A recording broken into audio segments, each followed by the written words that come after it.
प्रकाश और अंधकार, सत और असत, मृत्यु और मृत या अमृत, इसके बारे में बता रहा है और उसमें सही क्या है और गलत क्या है, और जो सही है उसका चुनाव करके किस दिशा में हमें जाना चाहिए, इसके बारे में यहाँ ये भी उपनिषद का ही एक शांति पाठ का मंत्र है। ये जो बताने की कोशिश हो रही है, बिल्कुल यही बात आज के ईशा उपनिषद के जो 11वें मंत्र में यही बताने की कोशिश हो रही है।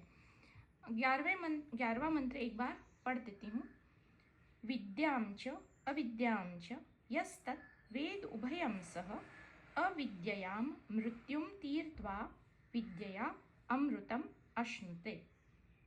अब अगर इसको एक बार पहले समझने से पहले जो ग्रुप पे मैंने डाले हुए हैं, तो जो पहले जो है जो मंत्र, उसके बारे में भी एक बार इसको पढ़ देते हैं ताकि पता चले कि हम ये जो विद्या और अविद्या का प्रकरण चल रहा है, इसके ऊपर थोड़ा फिर से प्रकाश डाला जाए। तो जो 9वां मंत्र है वहाँ पे बताया जा रहा है, अंधम तमहा प्रविशन्ति ये अविद्याम उपासते, जो केवल और केवल अविद्या की उपासना करते हैं, मतलब जो केवल कर्म कांड के पीछे लग जाते हैं, वे अंधम तमहा, घोर जो तम है, घोर अंधकार है, उसमें प्रवेश कर जाते हैं।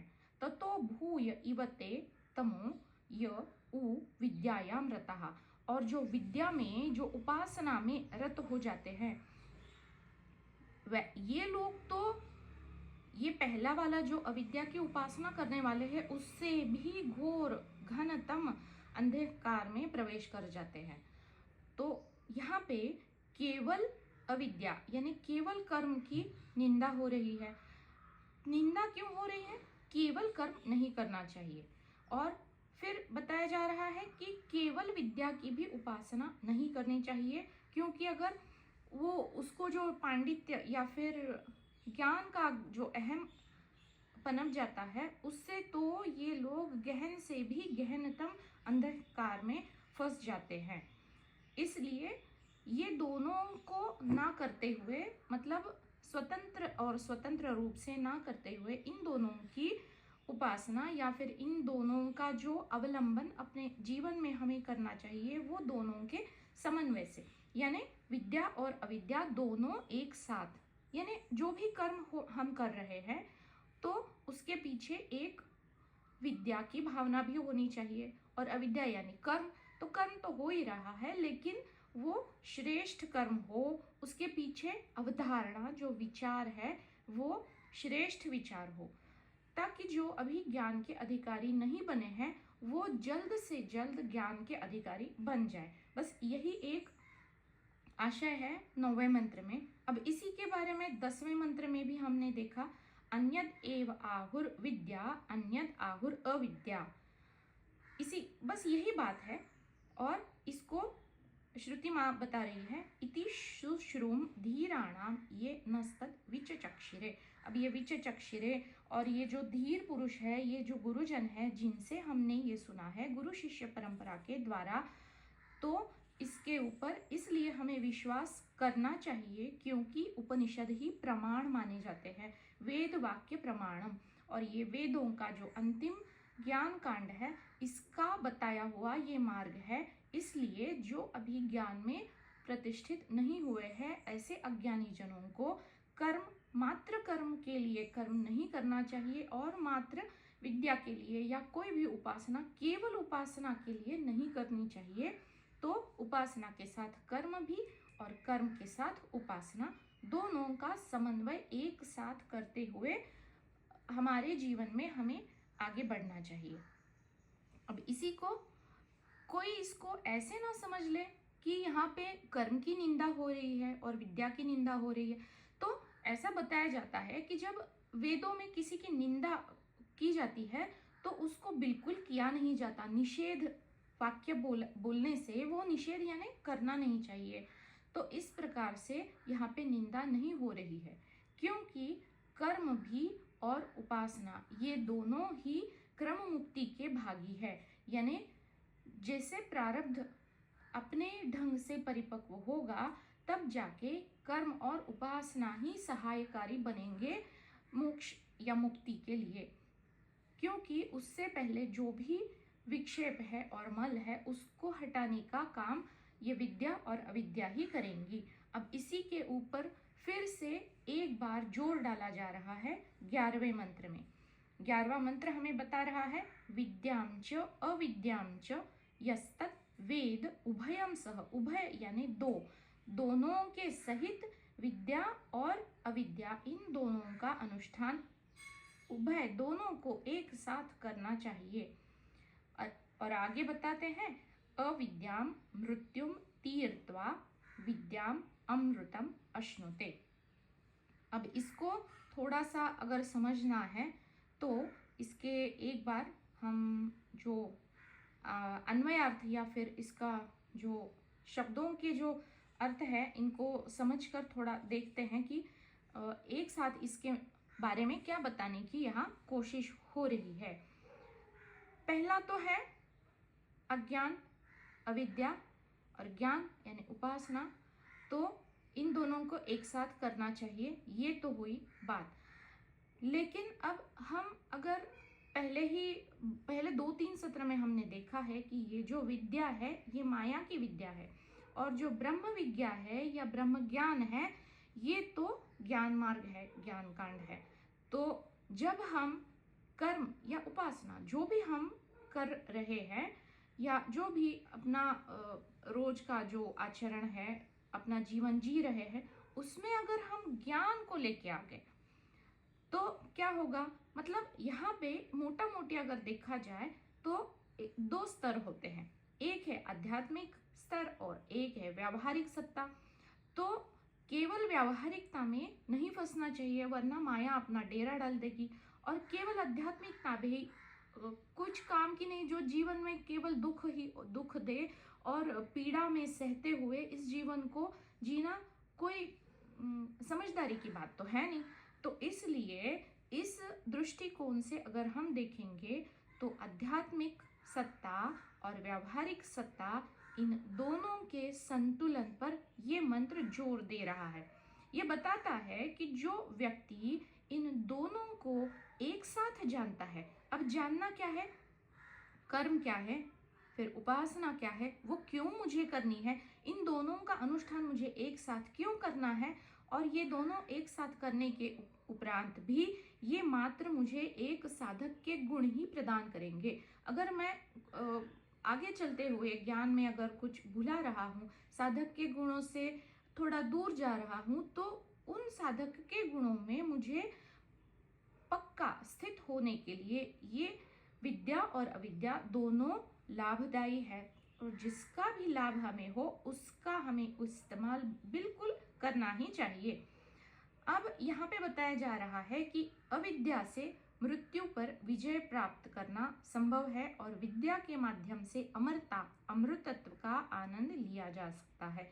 इसके बारे में हम आगे देखेंगे ही। एक बार बस इसको विद्याम च अविद्याम च, जो मनुष्य विद्या और अविद्या यानी ज्ञान और कर्म दोनों को यस्तत् वेद उभयम सह, दोनों को जानता है। कैसे? साथ साथ जानता है, यानी कर्म को भी जानना है, केवल कर्म नहीं करना है, क्यों नहीं करना है।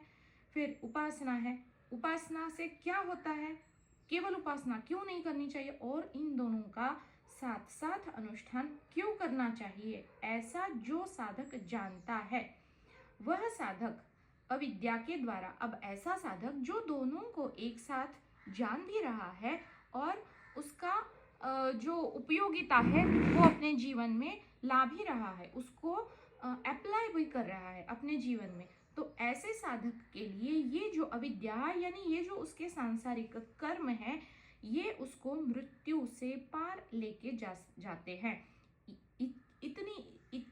ये कर्मों की इतनी सारी महत्ता है, इसीलिए कर्म के ऊपर इतने सारे वेद मंत्र लिखे गए हैं। वरना गीता में, हाँ आप बताइए कि गीता में सांख्य योग के बाद कर्म योग है, फिर कर्म ज्ञान संन्यास योग है, फिर मतलब ये जो 5वां अध्याय है, 5वें अध्याय तक मात्र कर्म और कर्म के ही बारे में सारे अध्याय क्यों बताए? गीता में भगवान श्री कृष्ण ने अर्जुन को कर्म का इतना महत्व बताने का कारण ही क्यों है? केवल कर्म नहीं करना चाहिए, मान्य है, लेकिन फिर भी उसका महत्व अपनी जगह है। जो एक अज्ञानी है उसके लिए कर्म ही उसको पार लेके जाएंगे, मृत्यु के पार। मृत्यु के पार यानी फिर से जन्म ना हो, ऐसी जो स्थिति है वहां तक लेके जाने की क्षमता इस कर्म मार्ग में है। लेकिन वो कैसे होगा? अविद्या को विद्या के साथ समन्वय करने से होगा। अब ये जो सांसारिक कर्म है उसमें उपासना भी करते हुए, उपासना यानी अब उदाहरण के तौर पर अगर हम भक्ति ले ले तो भक्ति से क्या होगा? भक्ति में भी तो त्रिपुटी बनी हुई है। उपास्य देवता है, जो उपासना कर रहा है वो उपासक है, और की जा रही है वो उपासना। ये तीनों त्रिपुटियां हैं, ये कर्म मार्ग में भी है। अब ये जो त्रिपुटी बनी हुई है ये जब अद्वैत में परिवर्तित होगी तो उसके लिए मात्र बाधा क्या होती है? जो अहम है, साधक का जो अहम है वो विलीन कैसे होगा? तो उपासना उसके लिए बहुत महत्वपूर्ण होती है। इसलिए कर्म और उपासना का समन्वय बताया जा रहा है। और ये जो अविद्या यानी कर्म जो है वो मृत्यु के पार लेके जाते हैं, और जो ब्रह्म ज्ञान है उसके द्वारा अमरत्व को प्राप्त किया जा सकता है। अब अविद्या का अर्थ है केवल और केवल कर्मकांड। केवल अज्ञान नहीं है, अज्ञान से थोड़ा सा उसका ज्ञान भी मिश्रित अज्ञान है। सारी सांसारिक क्रियाएं कर्मकांड है, और जो भी भौतिक जो ज्ञान है, लौकिक विद्या है, अब इसको अगर हम अविद्या से समझे और विद्या से अगर पराविद्या ब्रह्म विद्या को जाने तो ये अर्थ में, ये मंत्र में हमें बहुत बढ़िया से इसका अर्थ सामने आ रहा है। यानी आध्यात्मिक सत्ता और व्यवहारिक सत्ता, आध्यात्मिक ज्ञान और व्यवहारिक ज्ञान दोनों भी एक साधक के लिए उसके ध्येय को प्राप्त करने के लिए इन दोनों का समन्वय बहुत आवश्यक है। इसलिए किसी केवल एक की उपासना या किसी केवल एक मार्ग पे ना चलते हुए जो भी प्राप्त है सारे ही साधनों का उचित उपयोग करते हुए, उनका लाभ लेते हुए अगर साधक आगे बढ़ रहा है तो वो बहुत जल्दी जो उसकी प्राप्ति पहले से है उस प्राप्ति को ही प्राप्त हो जाएगा। क्योंकि प्राप्त करने लायक तो इस संसार में कुछ है ही नहीं। तो ये संतुलन इन दोनों सत्ताओं का, इन दोनों ज्ञान अज्ञान दोनों का संतुलन बताने की कोशिश इस 11वें मंत्र में हो रही है। इसलिए हमें ये बार बार याद रखना है कि कर्म करने के लिए केवल कर्म नहीं करना है, उसके पीछे कुछ उन्नत भावना होनी चाहिए।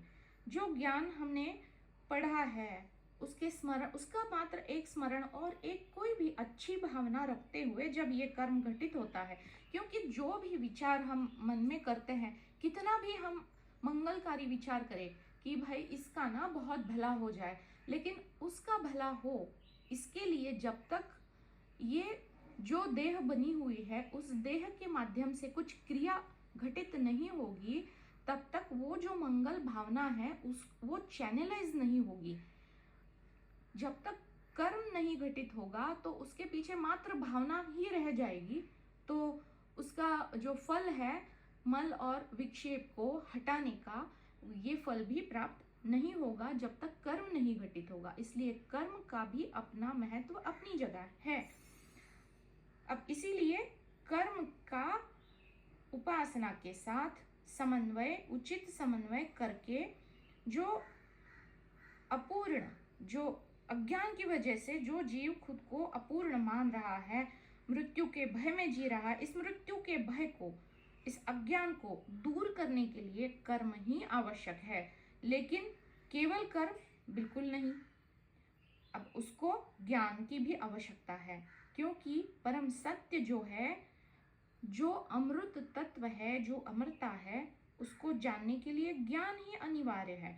अब ये भी हम सारा बहुत विस्तार से यहाँ पे देखने की आज कोशिश करते हैं, देखते हैं कि गुरुदेव हमें कितना इसकी गहराई में उतरने की हमें सहायता करते हैं।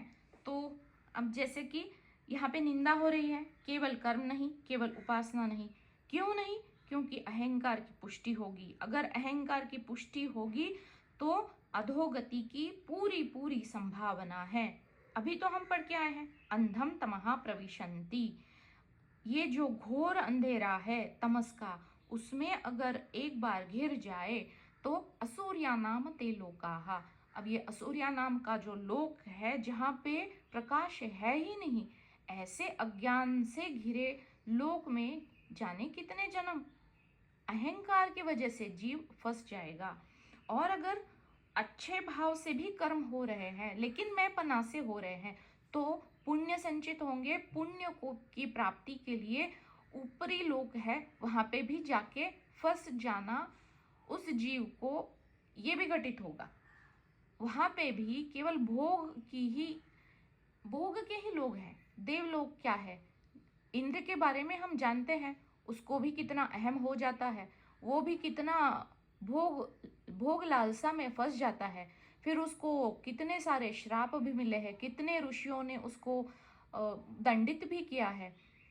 तो देवलोक यानी क्या? केवल भोग योनि है, और भोगों में लिप्त रहेंगे तो मुक्ति कहाँ होगी? इसलिए वो भी एक प्रकार का अंधम तमह प्रविशन्ति प्रकार का ही है। बस वहां पे केवल सुख और सुख है, दुख का एक अंश मात्र भी वहां नहीं है, और इसलिए वहां पे फंसने की पूरी पूरी संभावना वहां पे भी है। इसलिए श्रुति माँ बताती है इन दोनों का समुच्चय करने के लिए, और ये समुच्चय यानी समन्वय करके इनका अवलंबन करने के हेतु से विद्या और अविद्या यानी मात्र विद्या और केवल अविद्या की यहाँ पे निंदा हो रही है। लेकिन दोनों का अवलंबन कैसे करना है? उभयम सह, दोनों का एक सहित अनुष्ठान करना है। श्रुति बताती है उभयम यानी दोनों को, कर्म और उपासना को पहले जानो और जीवन में समन्वय करो। अब कैसे करो? एक उदाहरण के तौर पे देखते हैं कि मैं 10 मिनट के लिए ध्यान में अगर बैठ गई, ध्यान कर रही हूँ, सामने गुरुचरण है या फिर ओमकार है और ध्यान कर रही हूँ, लेकिन जब मैं ध्यान में बैठी तो मेरे सामने मेरे कुछ काम आ रहे हैं, ऑफिस के कुछ फाइलें आ रही है, या फिर मेरे बेटे के विचार मेरे मन में आ रहे हैं, या फिर सांसारिकता का कुछ भी। मैं गृहिणी हूँ तो मेरे सामने मुझे खाना बनाना है, तो मैं क्या बनाऊं, कैसी कौन सी सब्जी बनाऊं, ये अगर विचार मन में आ रहे हैं, अगर ये सारा दिख रहा है तो अभी उसका प्रारब्ध बना हुआ है। क्योंकि बेटे को संभालना है, ये तो प्रारब्ध है ना एक माँ का, या फिर खाना बनाना ये गृहिणी का प्रारब्ध बना हुआ है, या फिर ऑफिस में जाके फाइलें देखना ये एक गृहस्थी का प्रारब्ध बना हुआ है। उसको अपनी जीवनचर्या को चलाने के लिए ये कर्म करने ही होंगे। अब जो कर्म मिले हैं प्रारब्धवश, जो भी स्वधर्म है, उस स्वधर्म का पालन करते हुए एक माँ है, और अगर वो बेटे को संभाल रही है, बेटा अभी छोटा है, अगर वो भावना करे कि ये मेरा बेटा है ही नहीं, ये तो श्री कृष्ण है या राम लल्ला है जो छोटा है, और मैं इसकी सेवा कर रही हूँ। अब जैसे कोई आराध्य है और हम उसकी सेवा करते हैं ना, ये एक भाव होता है, भक्ति भरा भाव।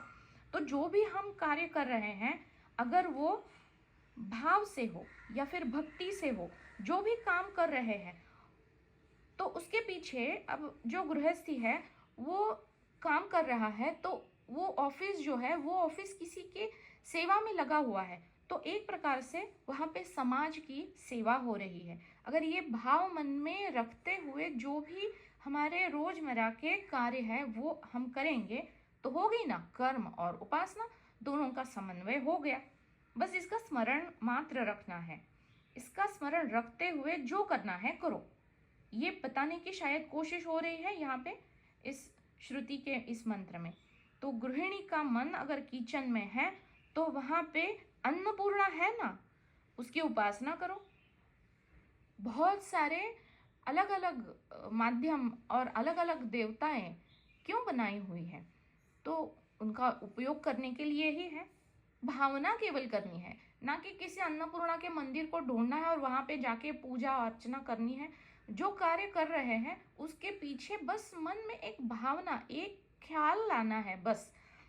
तो जो भी कार्य हो रहा है वो बहुत उन्नत हो जाता है, और उस कार्य का जो फल है, मल को हटाना, विक्षेप को हटाना, ये बहुत जल्दी हो जाता है। अगर ये बहुत जल्दी हो रहा है, ज्ञान में प्रतिष्ठित होना बहुत जल्दी हो रहा है, तो जो भी साधन है उसका हमें उपयोग कर लेना चाहिए।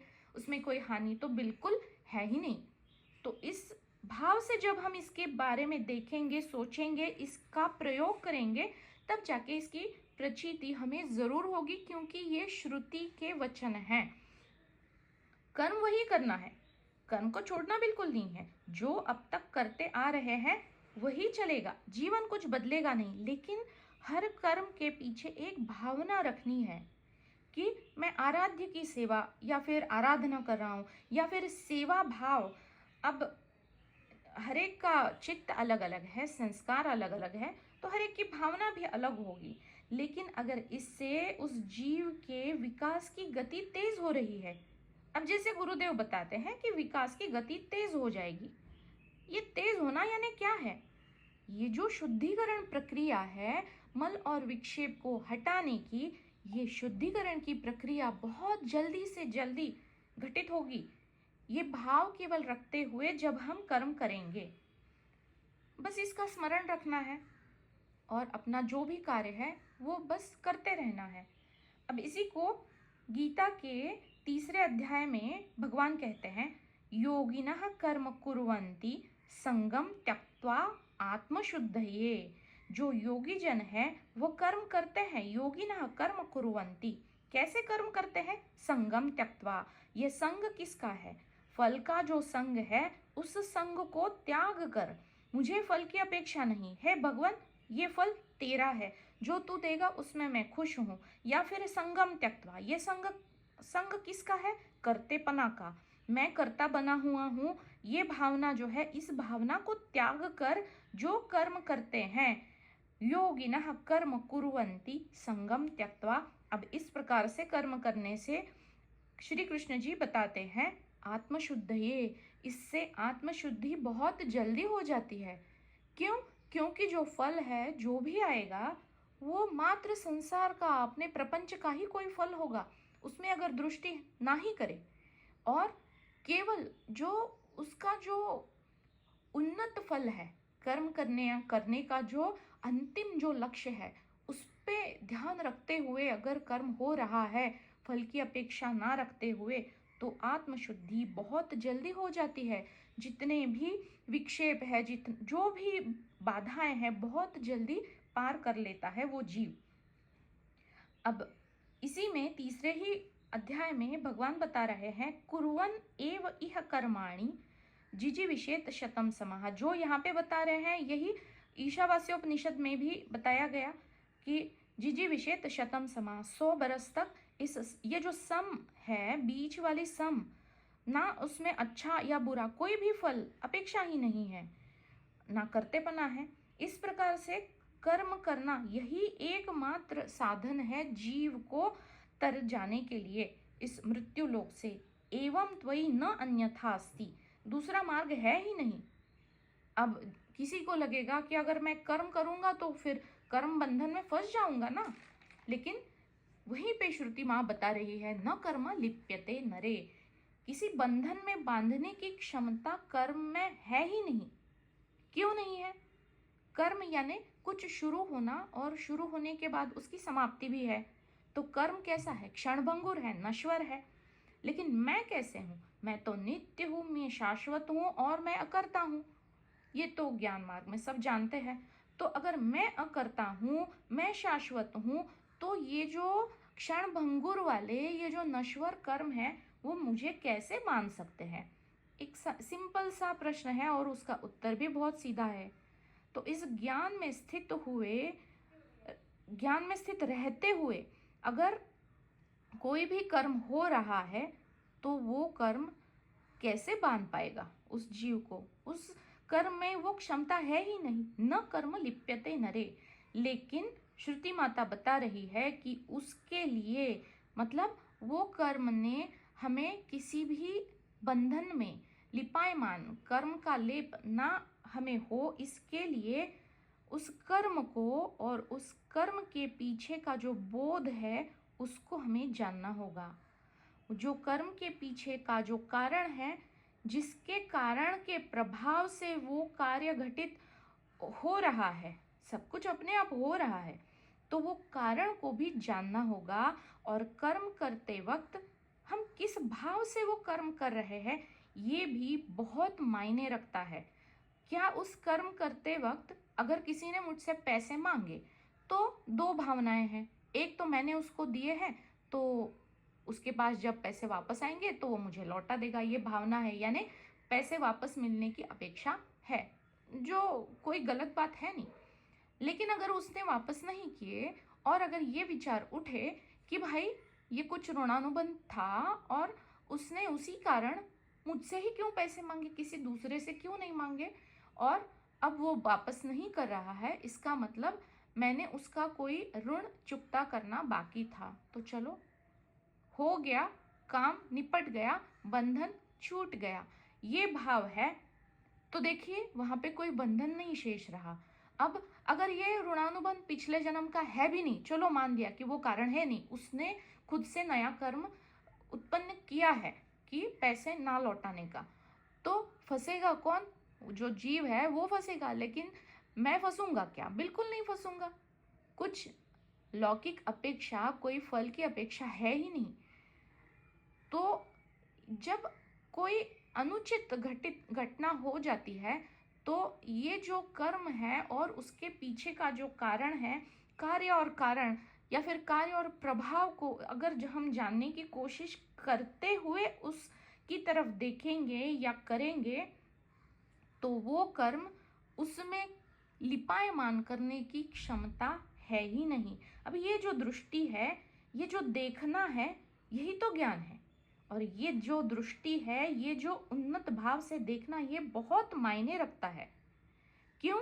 अगर दृष्टि फलभोग मतलब कर्म अगर फल के उपभोग के लिए हो रहा है या फिर कर्म में अगर मैं पना से वो कर्म घटित हो रहा है तो वो अलग हो गया। अगर वो कर्म करते वक्त ये भावना है कि मेरे अंतःकरण की शुद्धि के लिए जो भी हो रहा है बस उससे शुद्धि हो जाए, जल्दी से जल्दी ज्ञान में स्थित हुआ जाए, तो वो कर्म अलग उन्नत हो गया। और बस जो है सो है, जो अंतिम लक्ष्य है उस ध्येय की प्राप्ति के लिए ही ये सब कुछ हो रहा है, ये नियति मुझसे करवा रही है, ये भाव है, तो मुक्ति के लिए ही ये कर्म आवश्यक है और वो उसका अंतिम फल जरूर देगा और बहुत जल्दी देगा। कर्म तो करने ही होंगे क्योंकि जो देह मिली है वो स्वतंत्र नहीं है, वो परतंत्र है। देह को बनाए रखने के लिए हमें पानी पीना होता है, पानी बाहर से आएगा, अन्न की जरूरत है वो भी प्रकृति से आएगा, और सांस लेने के लिए कुछ ऑक्सीजन चाहिए वो भी प्रकृति से ही आएगा। तो सब कुछ तो बाहर है, अंदर कुछ है ही नहीं। सब कुछ हमें प्रकृति के ऊपर हम निर्भर है। इसलिए देह को बनाए रखने के लिए कर्म तो करने ही होंगे। गीता में भी एक जगह श्री कृष्ण बताते हैं कि पार्थ तुम्हें कोई चॉइस है ही नहीं कि कर्म करो या ना करो, वो कर्म तो तुझे करने ही है। हाँ, लेकिन मैं कौन सा कर्म करूं या कौन सा ना करूं, ये जो निर्णय है, ये स्वातंत्र्य ये मात्र मनुष्य को मिला हुआ है। कर्म करने के बाद क्या फल आएगा वो फल तुम्हारे हाथ में नहीं है। माँ फलेषु कदाचन कर्मणि एव अधिकारस्ते। कर्म करना इतना ही अधिकार है, फल में अधिकार नहीं है तुम्हारा। वो कब पकेगा, कब मिलेगा या फिर नहीं मिलेगा, ये प्रारब्ध के ऊपर छोड़ दो, क्योंकि जो पिछला हिसाब है वो तुम्हें स्मरण नहीं है। तो केवल कर्म करते रहना ही यही एकमात्र माध्यम है। इसी को तीसरे भी मंत्र में ईशा उपनिषद में हमने पढ़ा है। तो कर्म तो करते ही रहने होंगे। कर्म बहुत महत्वपूर्ण है और उससे भी महत्वपूर्ण है कि हम किस भावना से अपने कर्म में कर्मरत हो रहे हैं, ये उससे भी अधिक महत्वपूर्ण है। अगर हम इस कर्म को एक करण यानी साधन समझेंगे, यानी कर्म एक साधन मात्र है और करना ये साधन हो गया, और लक्ष्य क्या है? होना, हो जाना, ये लक्ष्य है। तो अगर ये जो साधन है उसका उपयोग जो है सो हो जाने के लिए, उस लक्ष्य को पाने के लिए हो रहा है, तो ये करण यानी ये साधन बहुत जल्दी गंतव्य जो है सो है, वो बहुत जल्दी, वो जो रास्ता है वो बहुत जल्दी पार हो जाएगा। और उसी के लिए इस मंत्र में विद्या और अविद्या दोनों का उभयम सह, दोनों का सह अन्वय कर कर एक साथ दोनों की उपासना या दोनों का जो अवलंबन एक साथ करना चाहिए, ये श्रुति माँ हमें बता रही है। कर्म और उपासना हम क्यों करते हैं? सत्य, शांति और सुख की प्राप्ति के लिए। और अगर ये सारा कर्म या उपासना ये सब हमें प्राप्त नहीं हो रहा है कर्म करने से अगर हम अशांत हो रहे हैं, दुखी हो रहे हैं, तो यहाँ पे शायद यही बताने की कोशिश हो रही है कि वो कर्म ना करो जो तुम्हें चित्त में अशांति पैदा करे। वो कर्म तुच्छ है या फिर वो श्रेष्ठ कर्म नहीं है, वो उचित नहीं है। यही एक संकेत है कि कौन सा कर्म हमें करना चाहिए और कौन सा नहीं करना चाहिए। कभी कभी ऐसा होता है कि कुछ कर्म करने से क्षणिक आनंद उठ आता है, जैसे किसी के ऊपर चिल्लाएंगे तो उस वक्त हमें लगता है कि हाँ अच्छा है मैंने डांटा, वरना वो ये कर देता। अगर 10 मिनट के बाद हम सोचेंगे तो हमें लगता है अरे मैं उसके ऊपर क्यों चिल्लाया, उतने चिल्लाने की ज़रूरत नहीं थी।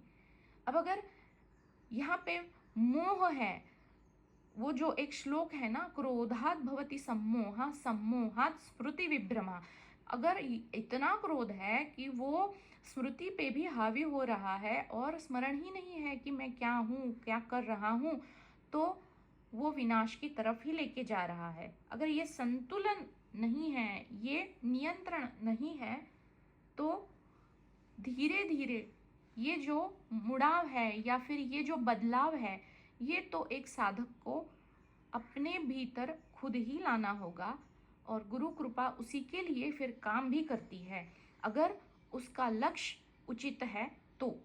और यही एक संकेत भी है कि कौन से कर्म फिर उचित है और कौन से अनुचित है।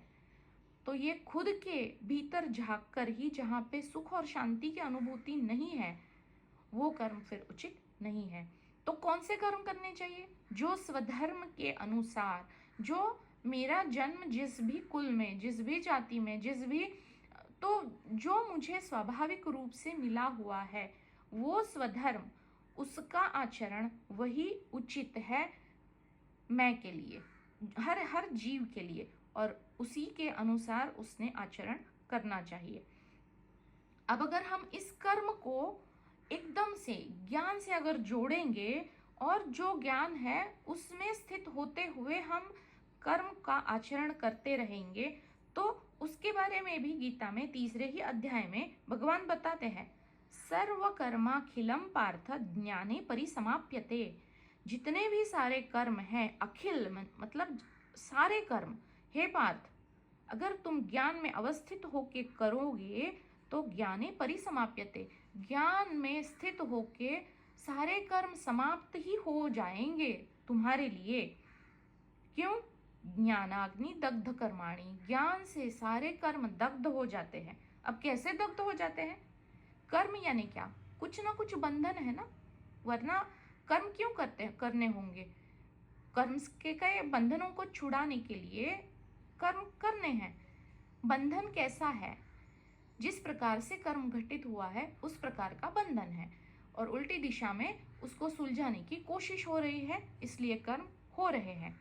किसी से सेवा ली है तो इस जन्म में सेवा दे रहे हैं, किसी को आनंद दिया है तो इस जन्म में उससे वो आनंद प्राप्त हो रहा है, बस यही घटित हो रहा है। लेकिन ज्ञान हमें बताता है कि वो जो है वो आनंद लेने वाला या सेवा देने वाला या लेने वाला वो तो मैं नहीं हूँ, मैं तो केवल दृष्टा हूँ ना, साक्षी हूँ, बस सारा घटित हो रहा है अपने अपने उचित क्रम में, उचित समय पर, अपने अपने पके हुए प्रारब्ध के अनुसार जीवन आगे बढ़ रहा है। अब ज्ञानाग्नि दग्ध कर्माणि, तो ये दग्ध कैसे होते हैं कर्म?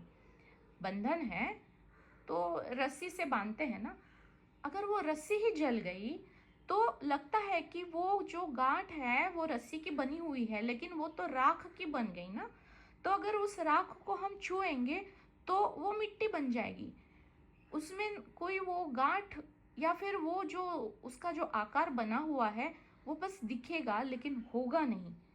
इसी प्रकार ये जली हुई जो रस्सी है उसमें कोई बल शेष नहीं रहता, अगर उसमें कोई बल ही नहीं है तो बंधन कैसा, कोई कर्म फिर कैसे बांध पाएगा? इसलिए ज्ञान में स्थित होते हुए कि बस जो है सो है, हो रहा है, अपनी अपनी पेस में, अपने अपने उचित क्रम में हो रहा है, अनुभूति लेने वाला भी मैं नहीं हूं, बस मैं हूं, तो कैसा बंधन शेष बचेगा?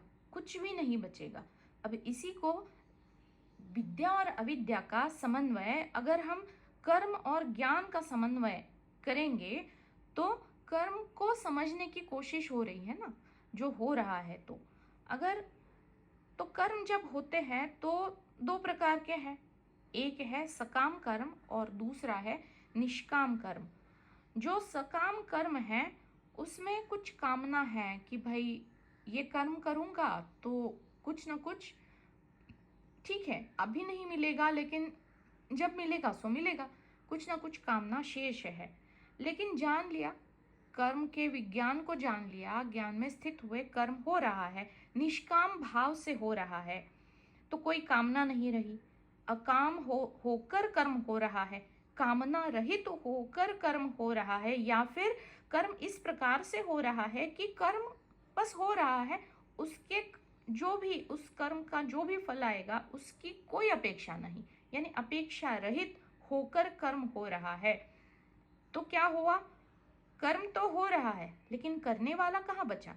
तो अकर्ता होकर कर्म हो रहा है, या फिर फल की अपेक्षा नहीं है तो किस प्रकार से कर्म हो रहा है? अभोक्ता होकर, मैं उस कर्म को भोगने वाला मैं नहीं हूं, ये जानकर कर्म हो रहा है। तो कर्म वही है, लेकिन अगर सकाम है तो देखिए किस भाव से हो रहा है, और अगर निष्काम कर्म है इसमें से कुछ भी एक किसी भी भावना से अगर वो हो रहा है तो देखिए किस भावना से हो रहा है। तो ये जो भावना है ये बहुत महत्वपूर्ण है, इसलिए कर्म और उपासना का समन्वय, उचित समन्वय यहाँ पे श्रुति हमें बता रही है, क्योंकि असल में बंधन तो है ही नहीं, जीव तो सदा से मुक्त ही है, जीव और ब्रह्म दो है ही नहीं ना, एक ही है। लेकिन वो जीव के जो संस्कार बने हुए हैं जन्मों जन्मों से, उसी के कारण वो बंधन में फंसा हुआ है, अज्ञान के कारण सारे बंधन है। तो फिर जीव असल में कहाँ कहाँ फंसा है या फिर क्यों फंसा है?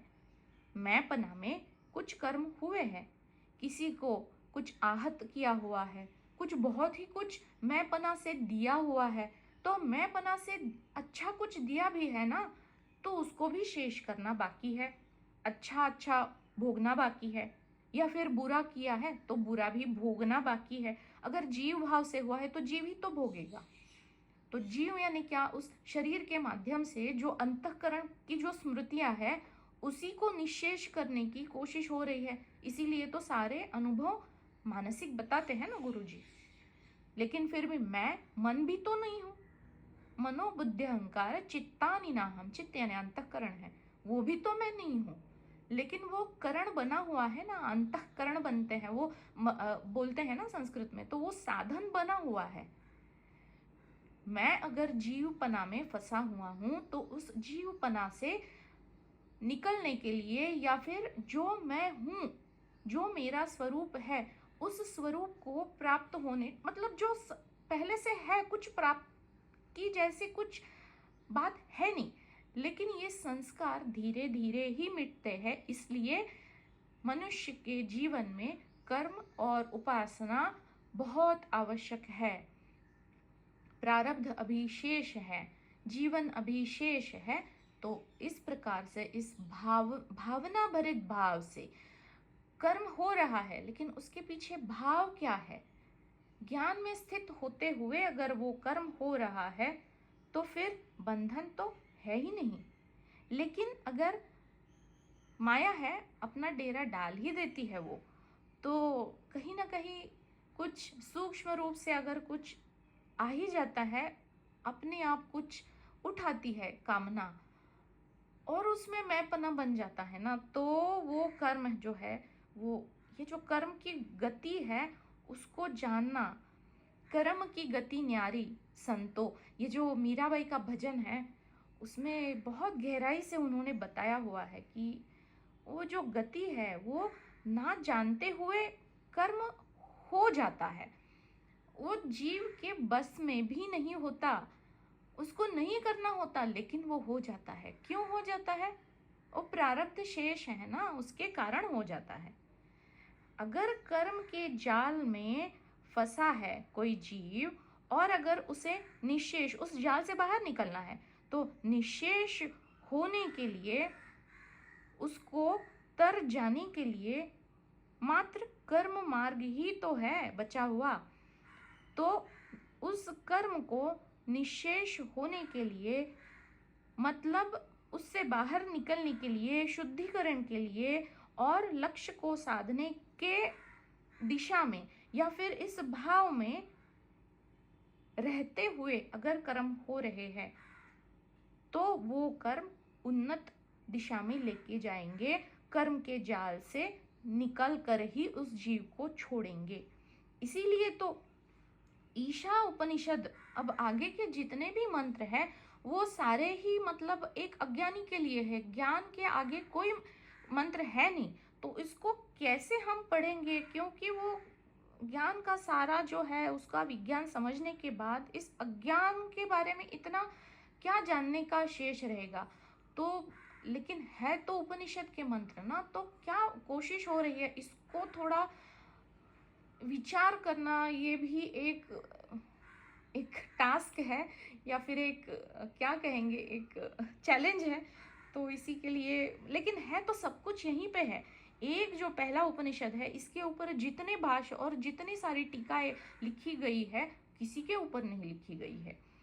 यहीं पे तीसरे पहले ही मंत्र में जो ईशावास्योपनिषद का मंत्र है, श्रुति माँ बता रही है ना, तेन त्यक्तेन भुंजिता माँ गृधा कस्यस्वित धनम, त्यक्तेन भुंजिता, त्याग पूर्वक भोगो, इस्तेमाल करो।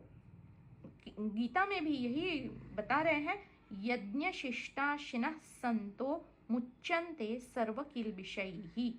किल्बिष यानी क्या? पाप और पुण्य, जो अशुद्धियां है वो सारे किल्बिष है। अब यज्ञ शिष्टाशिनः संतो, त्याग पूर्वक भोगो, यानी क्या? यज्ञ शिष्टाशिनः संतो, यज्ञ जो है, जीवन ही एक यज्ञ है। इस यज्ञ में जो भी कर्म हो रहे हैं वो केवल कर्म हो रहे हैं, इस यज्ञ में अर्पण हो रहे हैं। ये अर्पण भाव में रहकर अगर जीवन आगे घटित हो रहा है, जी रहे हैं, तो यज्ञ में जो भी आहुतियां गिरेंगी, उसमें जो अवशेष, यज्ञ का जो अवशेष, यज्ञ शिष्टस्सिनः संतो, ये जो अवशेष है वो अगर हम अपने उपयोगिता में ला रहे हैं, तो इस प्रकार जीते हुए मुच्यन्ते सर्व किल्बिषैहि, यानी किल्बिष यानी क्या? पाप भी और पुण्य भी, सारे पाप तो पापात्मक है ही, लेकिन पुण्य भी उतने ही पापात्मक है जितना वो पाप भी पापात्मक है, क्योंकि उनका सारा जो लेप है उसके कारण वो जीव कर्म में फंसा हुआ है। ना पुण्य ना पाप, कुछ भी नहीं, ना कुछ अच्छा ना कुछ बुरा, बस जो हो रहा है सो हो रहा है। ये सारे किल्बिषों को मिटाने के लिए इसी उचित भाव में रहकर कर्म करना, यही एक रास्ता है। यही तो बता रहे हैं, एव अन्यथा न अस्ति, ये कर्म मार्ग यही एक मार्ग है। श्रुति माँ बता रही है बेटा यही एक मार्ग है, इसी प्रकार तुम कर्म करते रहो, दूसरा कोई मार्ग तुम्हारे लिए है ही नहीं। अब ज्ञान मार्ग में हम ये जानते हैं कि ना मैं करता हूँ ना मैं भोगता हूँ, मैं ही नहीं है असल में, मैं करता हूँ, मैं अभोक्ता हूँ, साक्षी हूँ। और कर्म कैसे हो रहे हैं, वो तो प्रकृति के गुणों में बरतते हुए अपने आप हो रहे हैं। स्वाभाविक रूप से वो जीव की प्रगति के लिए जो भी आवश्यक है वो घटनाएं घटित हो रही है, जीवन बह रहा है आगे। मैं करता हूँ, मैं भोगता हूँ, ये भाव अज्ञान के कारण उपजाता है। और मेरा जो शुद्ध निर्मल स्वरूप है उसके ऊपर ये मैंपना या फिर भोक्तापना आरोपित हो जाता है। और ये अज्ञान माया के कारण कब अपना फन ऊपर कर लेता है पता ही नहीं चलता, इतना वो सूक्ष्म रूप से पीछे से फना कर लेता है। अब इस अध्यारोप को हटाने के लिए कर्म करने ही होंगे। स्थूल रूप से जो है उसको हटाना बहुत आसान होता है, लेकिन जो सूक्ष्म रूप से पिछले के दरवाजे से, जो धीमे पैरों से जो मैंपना या भोक्तापना या जो सूक्ष्म अहम है, इसको खोज पाना बहुत मुश्किल है भाई। लेकिन गुरु कृपा से ये हो जाता है। गुरु कृपा यानी क्या, उसको गुरुत्वाकर्षण कहते हैं ना। तो गुरु कृपा यानी क्या, वो कर्षण यानी वो खींच लेता है। क्या, ये जो अहम है, ये जो सूक्ष्म अहम है, जो संकेत मिलते हैं उससे ये सूक्ष्म अहम वो खींच लेते हैं। जितना आवश्यक है उतना ही मात्र बच जाता है। बस यही एक कृपा है। बाकी तो सब कुछ तो सबके लिए अपने आप घटित हो ही रहा है। कर्मों का लेप मैं पर कभी नहीं होता, फिर भी अज्ञान के कारण ये जो मैं है ये जीव बनकर कर्म के बंधनों में फंस गया है। जिन बंधनों में वो फंसा है वो बंधन उनका वास्तव, उनकी सत्ता है ही नहीं। वो बंधन कहीं है ही नहीं असल में। जो एक कहानी आती है ना, दो ऊंट लेके एक आदमी चला, उसके पास एक ही रस्सी बची, एक गुम हो गई। उसके मित्र ने बताया ठीक है, एक को बांधो और दूसरे को बांधने का नाटक मात्र करो। दूसरे दिन वो चल पड़ा, एक की रस्सी खोली तो पहला वाला जो ऊंट था वो चल पड़ा, दूसरा जो ऊंट था वो वहीं का वहीं आड़ा रह गया। तो मित्र बोला अरे उसकी रस्सी तो खोल। तो बोला मैंने तो बांधी ही नहीं थी। हाँ वो तो तुझे बताए ना, लेकिन वो तो जानता है कि उसको बांधा गया है। तो जब तक वो जो रस्सी थी ही नहीं उसको जब नहीं निकालेंगे, उसका जब वो बंधन नहीं खोलेंगे, तब तक वो जीव बंधा हुआ है। असल में बंधन तो है ही नहीं। अब ये कौन से बंधन है जो असल में बंधन ना होते हुए भी वो जीव ढो रहा है? ये तो हर एक चित्त है, हर एक चित्त की स्मृतियाँ संस्कार अलग अलग है। और गुरु हर एक जीव के लिए जो संदेश वो उसके प्रगति के लिए जो आवश्यक है वो बता ही देते हैं। तो ये गुरु कृपा से बहुत जल्दी सधता है। और उसी के लिए ये श्रुति माँ बताती है कि कर्म और उपासना का समन्वय करो। वो तुम्हारे अहंकार को चोट पहुंचा के जितना आवश्यक है उतना ही रखने की कोशिश ज्यादा से ज्यादा करेगा। गीता में भी भगवान बताते हैं अहंकार विमूढ़ात्मा कर्ताहम इति मन्यते। ये अहंकार से विमूढ़ होकर आत्मा जो अकर्ता है वो खुद को कर्ता मान बैठता है। ये जो मान्यता है इसको डंडे मारकर हटाने का एक ही मात्र उपाय इस जीवन में है, और वो है कर्म और उपासना का समन्वय। विद्याम च अविद्याम च उभयम सह, दोनों एक सहित करते रहना चाहिए। इसलिए ताकि अगर कोई साधक के गुण छूट रहे हैं तो अपने आप उपस्थित हो जाए। सारे साधक के गुणों का होना आवश्यक है। ज्ञान हो भी गया, उसके बाद ज्ञान में स्थित होकर बने रहना ये भी आवश्यक है। साध्य को सधने के लिए एक साधन मिला है। साधन है देह। देह यानी माया। माया यानी सब कुछ तो मिथ्या है, सच तो कुछ नहीं है, सब कुछ असत है। लेकिन मिथ्या में मिथ्या ही काम आती है, इसलिए कर्म उपयोगी है। अविद्या से यानी जो कर्म हम करते हैं उससे हम अपना अपना जीवन सुलभ कर लेते हैं। जो भी सुविधाएं मिलती है वो अविद्या से ही मिलती है। जीवन सुकर उसी से होता है, सुलभ उसी से होता है, उसको छोड़ना नहीं है। तो कर्म या फिर अविद्या से जो भी आवश्यक है वो अपने आप हो रहा है, उसको छोड़ना तो एक मूढ़ता है, वो करते रहना यही समझदारी है। और अविद्या यानी कर्म से जो जीवन है, हालांकि वो मिथ्या है, माया है, लेकिन जो जीवन है वो भी तो सुंदर और सुखदायी होगा ना। तो अविद्या और मात्र अविद्या का अनुष्ठान भी नहीं करना है।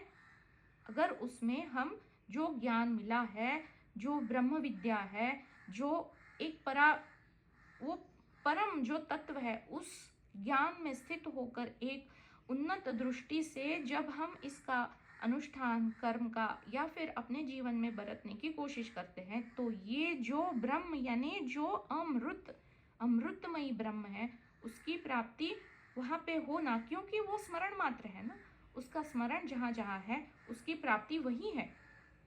तो अगर वहां पे उसका स्मरण नहीं है तो मात्र कर्म करते रहने से मैं अपने आप, मैं पना जो है अपने आप उभर आता ही है। इससे क्या होगा?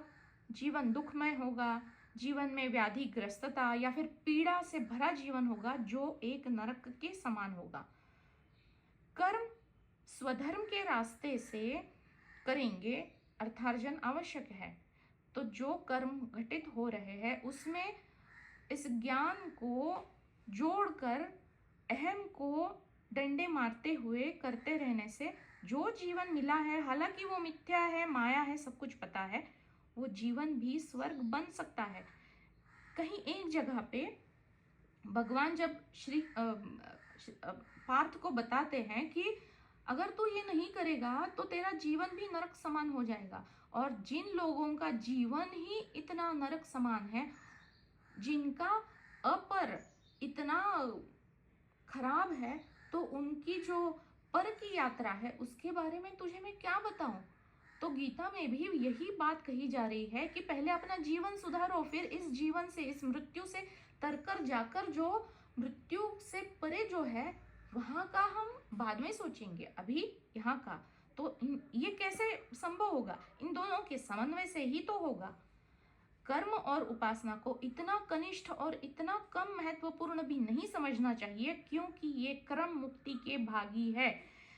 जिसका प्रारब्ध जिस जन्म में परिपक्व होगा, उस जन्म में जाकर उसको मोक्ष या इस जन्म मरण के चक्र से मुक्ति प्राप्त होगी। लेकिन उसके लिए कर्म और उपासना का समन्वय उसे करते रहना चाहिए।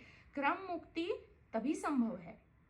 जो मुख्य फल है कर्म का या फिर उपासना का हो, तो इन दोनों का समन्वय से जो मुख्य फल है वो मोक्ष की प्राप्ति ही है। और जो गौण फल है, गौण फल और मुख्य फल ये दो फल है। तो कर्म का जो गौण फल है वो लौकिकता का जो भी फल है वो उसका कनिष्ठ फल है, या फिर जो जल्दी से जल्दी जो प्राप्त होता है ना, तो वो गौण फल कहते हैं। तो सकाम कर्म है, तो सकाम कर्म का गौण फल यानी कर्म की प्राप्ति, जो भी आपका जो भी इच्छा है उसकी प्राप्ति। और निष्काम कर्म वो चित्त शुद्धि कराएगा, क्रम मुक्ति का भागी होगा और मोक्ष ही उसका मुख्य फल है। और बताते हैं ना कि लो एम इज क्राइम।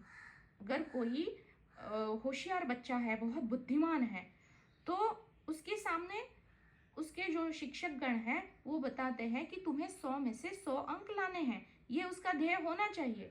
अब अगर वो आलसी बन गया, बस पास तो हो जाएंगे ना, तो ये गौण फल हो गया। क्यों? क्योंकि उसका प्रारब्ध है, वो बुद्धिमान है, वो तो पास हो ही जाएगा। तो इसी प्रकार से है, अगर मिला है, मनुष्य जन्म मिला है, तो मुक्ति के लिए ही, मोक्ष के लिए ही, उस जन्म मरण के फेरे से मुक्त होने के लिए ही प्राप्त हुआ है। लेकिन अगर हम खुश है तो जहाँ जिस पे खुश है वही केवल प्राप्त होगा, जो गौण फल है उसी की प्राप्ति होगी।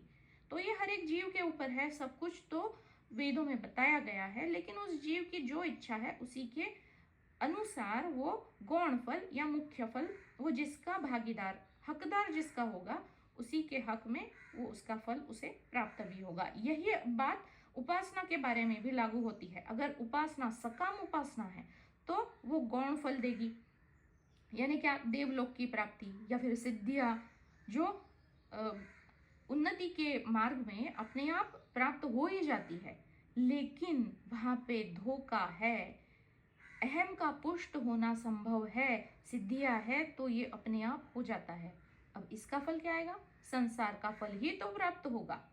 संसार पाती है ना ये अहम की दृष्टि जो है। लेकिन अगर निष्काम भाव से उपासना हो रही है तो वो भी चित्त शुद्धि ही कराएगी और क्रम मुक्ति की ही भागी होगी, और इसका मुख्य फल मोक्ष ही है। लेकिन ये कहीं अहम की तरफ जाकर अंधेन तमहा, वो तम से ना घिर जाए। इसलिए श्रुति माँ बता रही है कि मात्र कर्म का अनुष्ठान मत करो, मात्र उपासना का अनुष्ठान मत करो, दोनों ही एक साथ उपयोगिता में लाओ। कर्म और उपासना ये मुक्ति के या फिर ज्ञान के बिल्कुल विपरीत दिशा में है। ये क्यों विपरीत दिशा में है? उनकी बनती नहीं है आपस में, ज्ञान की और कर्म और उपासना की, क्योंकि ये अविद्या के कार्य है, अविद्या जनित है। कहीं ना कहीं अविद्या था, अज्ञान था, तभी तो कर्म करना पड़ रहा है ना। तो कर्म की उपज तो अज्ञान से है, ये अविद्या जनित है। लेकिन ज्ञान बिल्कुल विपरीत दिशा में है, क्योंकि कर्म और उपासना दोनों में त्रिपुटी हमेशा बनी रहती है। कर्म है तो करता है, जो किया जा रहा है वो कर्म है, और जो घटित हो रहा है वो करण या फिर क्रियापद है, त्रिपुटी बनी हुई है। और उपासना है तो वहां भी त्रिपुटी है, एक उपासक है, उसका उपास्य देवता है, और जो घटित हो रही है वो उपासना है। तो त्रिपुटी दोनों में बनी हुई है। लेकिन ज्ञान क्या है? ज्ञान तो सारे द्वैत से परे है, जहां पे दो ही नहीं बचते, तो यहाँ पे तो देखिए तीन है। लेकिन ज्ञान होने के उपरांत ये सारे जो भेद है वो अपने आप मिट जाते हैं। ज्ञानी के लिए कोई भेद नहीं बचता, कोई द्वैत नहीं बचता, सब कुछ अभेद है, सब एकता है। अब एक है तो बस मैं कृतकृत्य हूँ, समाधान में वो जीता है, वो एक शांति अंदर से उसको वो महसूस होती है, ना कुछ करने लायक है, वो अकर्ता है, इस भाव में जीता है, करने के लायक उसे कुछ बचता ही नहीं है। तो इस अकर्ता भाव को हम इस भाव से समझ सकते हैं। अब उसमें कर्म करने की जो वृत्ति है, जो चित्त में वृत्तियां अलग अलग हैं, तो ये जो वृत्तियां है ये बनती ही नहीं है। तो कितनी सबसे बड़ी बात है ना ये। और दूसरी एक बात है कि कर्म हम क्यों करते हैं? कुछ कामना होती है कि जीवन में जो मिथ्या है पता है, लेकिन कुछ मिलने के हेतु से कुछ कर्म घटित होते हैं, तो कामना उसके पीछे का एक कारण होता है। अब ये अकाम हो गया, कामना रहित हो गया, अब कोई कारण ही नहीं बचा कर्म करने के लिए। तो ये इस प्रकार से है कि ज्ञान बिल्कुल विपरीत दिशा में है और कर्म और उपासना द्वैत की ही है। लेकिन इस माया में मिथ्या ही काम आती है। इसलिए कर्म और उपासना कभी भी एक साधक ने छोड़नी नहीं चाहिए, और विद्या और अविद्या इन दोनों का अनुष्ठान उभयम सह एक साथ करना चाहिए। एक साथ यहाँ यानी क्या, अभी मैं कर्म कर लेता हूँ और फिर उसके बाद में उपासना करता हूँ, नहीं नहीं नहीं नहीं, समन्वय समुच्चय के भाव से ये समन्वय करना है। एक किया फिर बाद में दूसरा नहीं, एक ही समय दोनों करना है।